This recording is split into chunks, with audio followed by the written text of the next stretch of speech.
월요일 새벽 기도에 오신 여러분을 환영합니다. 다 같이 기도 드리시겠습니다. 사랑의 하나님, 감사합니다. 오늘도 주의 사랑으로 새날을 허락해 주시고 하나님의 말씀 앞에 서게 하시니 감사합니다. 오늘도 하나님의 말씀의 거울 앞에 설 때에 우리의 모나고 다듬어지지 않는 부분들이 주의 손길로 만져져서 하나님의 형상을 닮아가게 하여 주시옵소서. 더럽고 추악한 부분들이 정결하고 거룩하게 변화되는 시간 되게 하여 주시옵소서. 하나님, 우리가 작은 골방에서 기도하는 이 기도의 소리조차 귀 기울여 주시고 또 세계를 운행하시는 하나님께서 역사하여 주시니 감사합니다. 하나님, 동남아시아의 작은 국가 미얀마를 기억하여 주셔서 그들의 눈물과 울부짖음에 응답하여 주시옵소서. 미얀마에서 진행되고 있는 민주화 투쟁이 군부에 의해서 짓밟히는 현실 가운데 그 땅이 하나님의 자유와 평화의 땅이 될 수 있도록 하나님 함께하여 주시옵소서. 우리나라의 민주화의 역사 가운데도 함께하시고 지금까지 우리나라를 지키시고 인도하신 하나님, 우리나라에 나뉘어지고 갈라져 있는 곳마다 화합되고 하나 되는 마음을 허락하여 주셔서 우리 대한민국이 하나님 앞에서 더욱 발전하고 또 하나님의 비전을 품는 나라가 되게 하여 주시옵소서. 빈부의 격차가 벌어지고 또 코로나로 힘들어지고 있는 사람들이 많이 있습니다.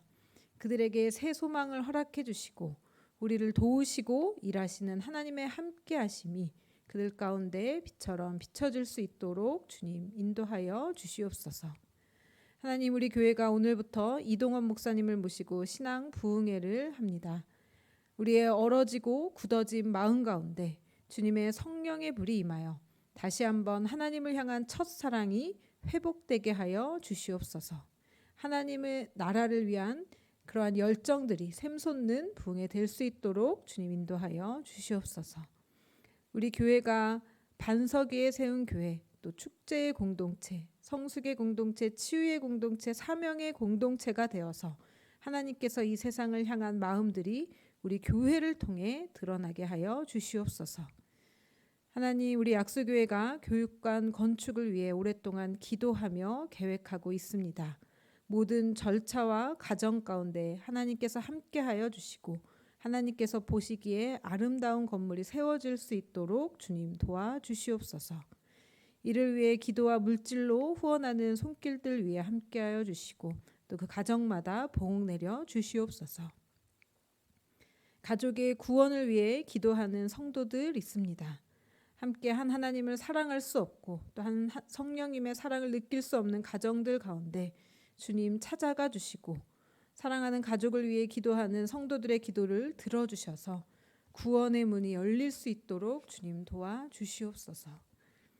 그러한 오랜 기도의 열매가 맺힐 수 있도록 성령 하나님 일하여 주시옵소서. 우리 교회 모든 부서들이 그리스도의 손과 발이 되어서 세상 속에 하나님 나라가 세워질 수 있도록 함께해 주시고 전도회와 선교회, 교구와 모든 소그룹 모임들 가운데 함께하여 주시옵소서.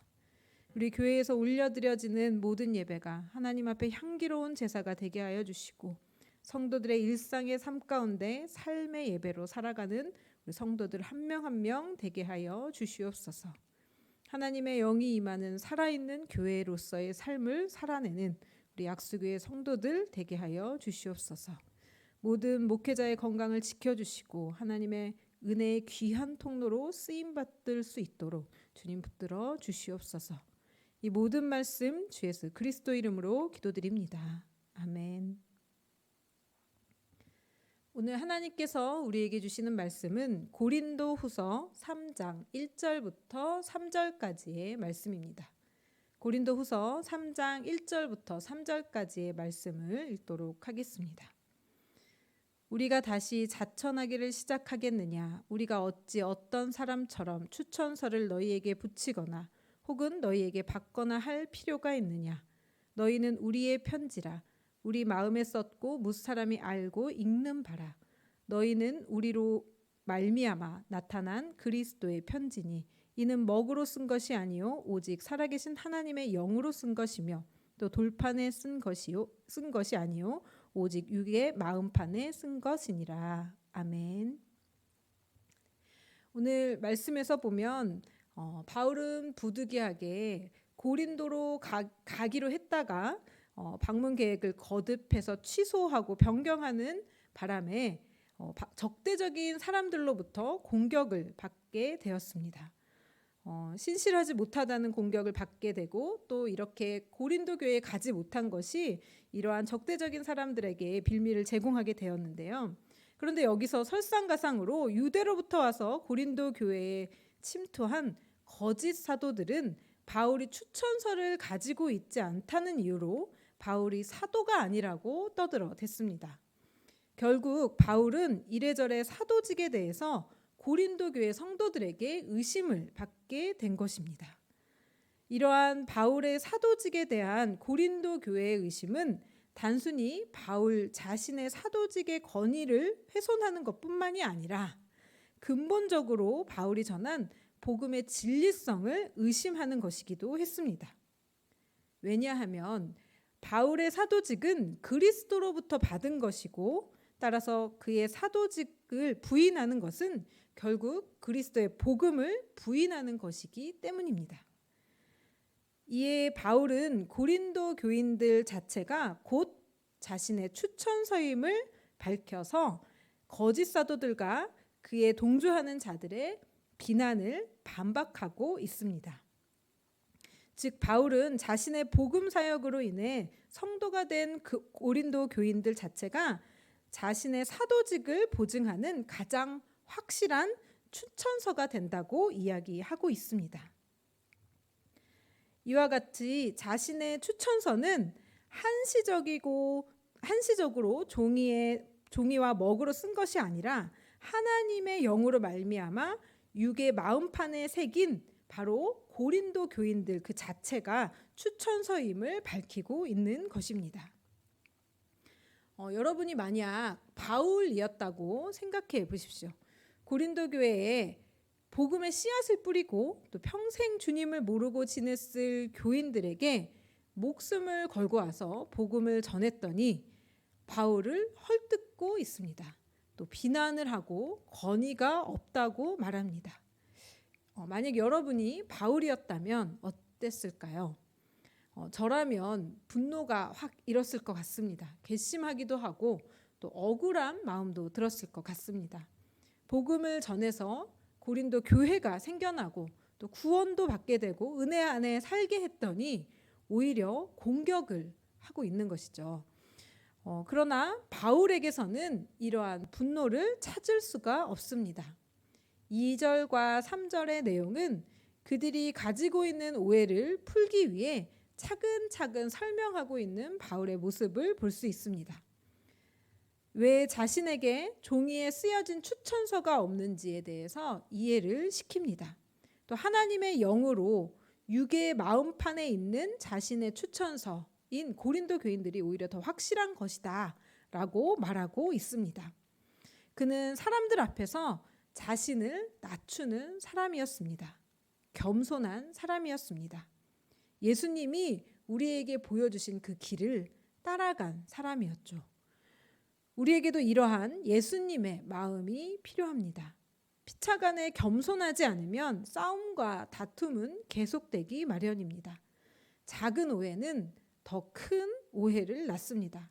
그러다가 결국엔 완전하게 결별된 상태가 되기도 하죠. 그러나 바울과 예수님처럼 한 사람이 그 오해를 풀기 위해 자신을 낮춘다면 어떻게 될까요?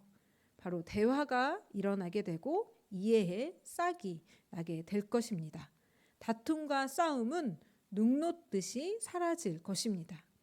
이렇듯 겸손은 막힌 관계를 푸는 힘이 있습니다. 겸손한 사람은 자신을 낮춤으로써 상황을 변화시키는 강한 사람입니다. 우리 약수교회 성도들이 이러한 강한 힘을 갖는 겸손한 성도들이 되길 원합니다.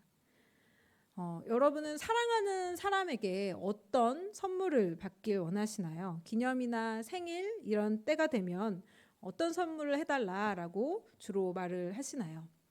기념일을 챙기는 것 자체가 좀 무의미하고 기대가 없다라는 분들이 조금 있으실까요? 기념일을 챙기는 데에는 아마 서로의 사랑을 확인하고 싶은 그런 마음이 있지 않을까 싶습니다. 저는 기념일에 서로에 대해서 편지를 쓰자라고 하는 편인데요. 편지를 통해서 상대방의 마음을 좀 알고 싶어서죠. 편지는 평소에 전하지 못한 말이나 진심이 녹아 있다고 믿기 때문입니다. 그런데 3절에서 보면 바울은 이렇게 이야기하고 있습니다. 너희는 우리로 말미암아 나타난 그리스도의 편지니 라고 고백하고 있습니다. 즉 고린도 성도들이 자신의 복음 증거로 인해서 이 세상에 그리스도의 편지가 되었다라고 바울은 이야기하는 것이죠. 교회를 볼 때 그리스도의 진심이 그리스도가 세상에 대해 이야기하고자 하는 바가 들어 있어야 하는 것입니다. 그런 의미에서 교회는 구호나 말이 아니라 삶의 실천으로 예수의 성품을 드러내야 합니다. 편지에서 보낸 이의 마음을 읽을 수 있듯이 교회를 통해서 예수님께서 세상을 향한 그 마음을 읽을 수 있어야 합니다. 다시 말하면 사람들은 교회를 통해서 예수님이 어떤 분이신지 알아가야 한다는 말입니다.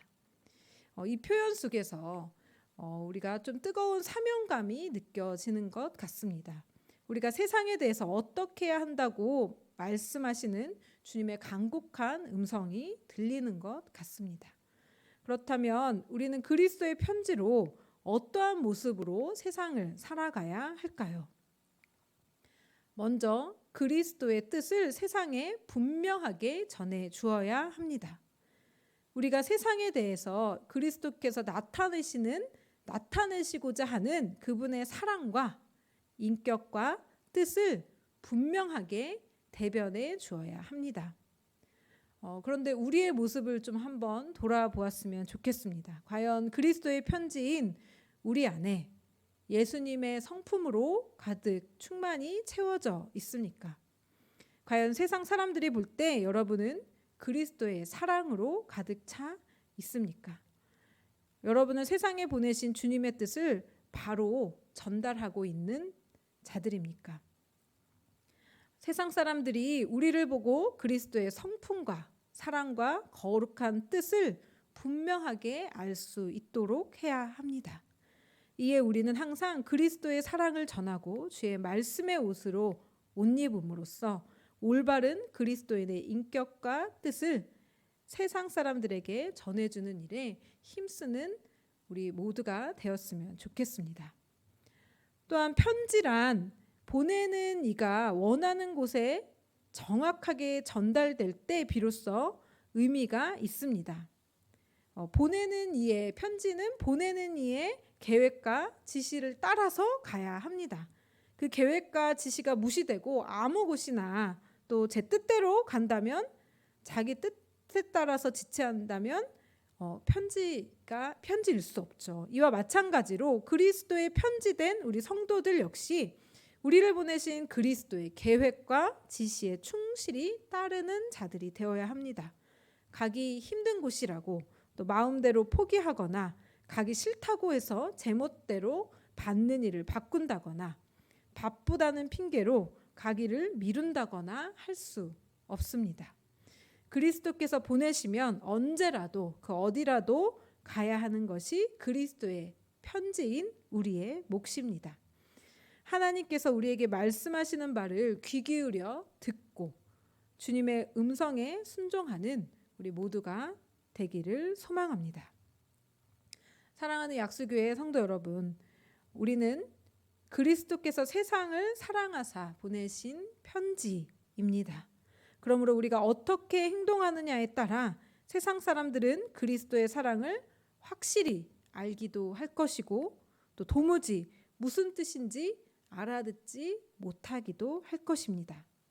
우리는 그리스도의 뜨거운 사랑과 의로운 성품, 거룩하신 뜻을 우리의 행실로 뚜렷이 보여주고 있습니까? 아니면 그 모든 것을 알 수 없도록 회방하고 있지는 않습니까? 우리 모두가 진정 그리스도의 뜻을 또렷이 보여주는 자들이 되길 원합니다.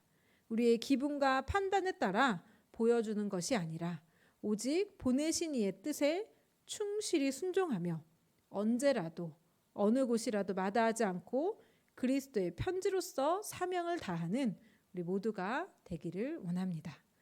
다 같이 기도하시겠습니다. 하늘에 계신 우리 아버지, 아버지의 이름을 거룩하게 하시며 아버지의 나라가 오게 하시며 아버지의 뜻이 하늘에서와 같이 땅에서도 이루어지게 하소서. 오늘 우리에게 일용할 양식을 주시고 우리가 우리에게 잘못한 사람을 용서하여 준 것 같이 우리 죄를 용서하여 주시고 우리를 시험에 빠지지 않게 하시고 악에서 구하소서. 나라와 권능과 영광이 영원히 아버지의 것입니다. 아멘.